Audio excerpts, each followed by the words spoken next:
பாண்டியன், கோமதி 2 பேருமே சேர்ந்து சொல்கிறாங்க, நீ சென்னைக்கு தனியாக போகக்கூடாது அப்படின்னு சொல்லிட்டு.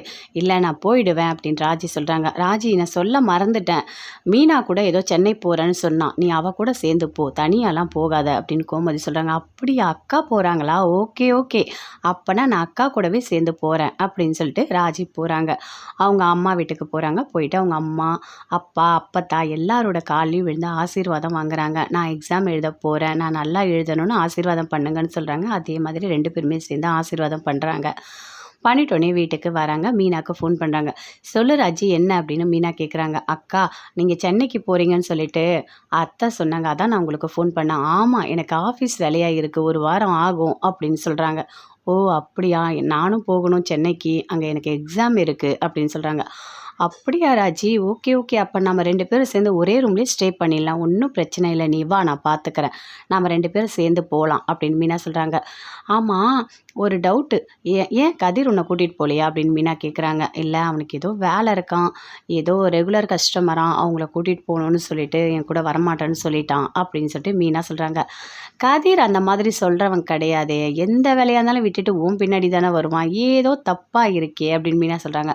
அக்கா அவன் முன்ன மாதிரிலாம் இல்லை, ரொம்ப மாறிட்டான்க்கா, சுத்தமாக என்கிட்ட எதுவுமே சொல்ல மாட்டான், ஏதோ ஒரு விஷயத்த அவன் மறைக்கிறான்க்கா, அது என்னன்னு எனக்கு தெரியல அப்படின்னு ராஜி சொல்கிறாங்க. என்ன ராஜி இதெல்லாம் பெரிய விஷயமா, விடு அப்புறம் கண்டுபிடிச்சிக்கலாம், சரி நாளைக்கு நான் உன்னை கூட்டிகிட்டு போகிறேன், சரியா, நாம் 2 பேரும் ஒன்றாவே போகலாம் அப்படின்னு சொல்கிறாங்க மீனா. சரிக்கா நான் ஃபோனை வைக்கிறேன் அப்படின்னு சொல்லிட்டு ராஜி ஃபோனை வைக்கிறாங்க. வச்சுட்டு அப்படியே ரூமுக்கு போகிறாங்க. போனோடனே அங்கே கதிர் இருக்காரு. அப்படியே பார்க்குறாரு, எதுவுமே பேசவே இல்லை. என்ன ராஜி என்ன பண்ண போகிற அப்படின்னு கேட்குறாரு. நான் யார் கூடவோ போகிறேன், உனக்கு என்ன பிரச்சனை, நீ பேசாத, நீ தான் என்னை சென்னைக்கு கூட்டிகிட்டு போக மாட்டேன்னு சொல்லிட்டல்ல அப்படின்னு ராஜி சொல்கிறாங்க.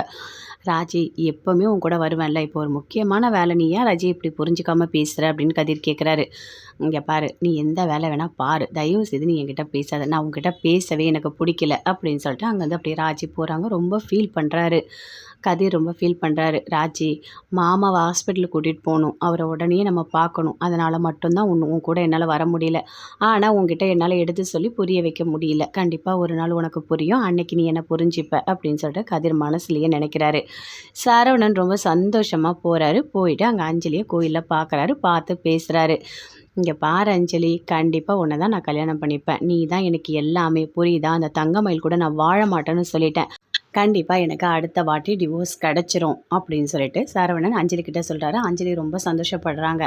உண்மையாவா சரவணா, நீ சொல்கிறதுலாம் உண்மைதானா, நான் உன் கூட சேர்ந்து வாழ்வேனா, அப்படி ஒரு வாய்ப்பு கிடைக்குமா அப்படின்னு கேட்குறாங்க. என்ன இப்படி பேசுகிற, நீ எப்போவுமே எல்லாத்தையும் சந்தேகமாகவே பேசுகிற, கண்டிப்பாக கிடைக்கும், நீ தான் எனக்கு எல்லாமே, நான் உன்கிட்ட சொல்லிட்டேன் அப்படின்னு சொல்கிறாரு. ரொம்ப சந்தோஷம் சரவணா, கண்டிப்பாக நம்ம கல்யாணம் பண்ணிக்கணும், ஆனால் அவங்க என்ன சொன்னாங்க கோர்ட்டில் அப்படின்னு கேட்குறாங்க. அவள் என்ன திமுறாக பேசினா, என்னை வேண்டான்னு சொல்லிட்டா, நான் பண்ணதெல்லாம் தப்பு தான், என் குழந்தைய நான் தனியாக வளர்த்துக்கிறேன், நான் டிவோர்ஸ் தரேன்னு சொல்லிட்டு ஓவராக திமுறாக பேசுகிறா அவள் அப்படின்னு சொல்லிட்டு சரவணன் சொல்கிறாரு. சரி சரவணா, எதுவாக இருந்தாலும் நீ டிவோர்ஸ் வாங்கிட்டோன்னே அதுக்கப்புறம் நீ வீட்டில் பேசு, நம்ம கல்யாணம் பண்ணிக்கலாம் அப்படின்னு சொல்கிறாங்க. உங்கள் அம்மா அப்பா ஒத்துப்பாங்களா, கண்டிப்பாக ஒத்துக்க வைப்பேன் அப்படின்னு சரவணன்.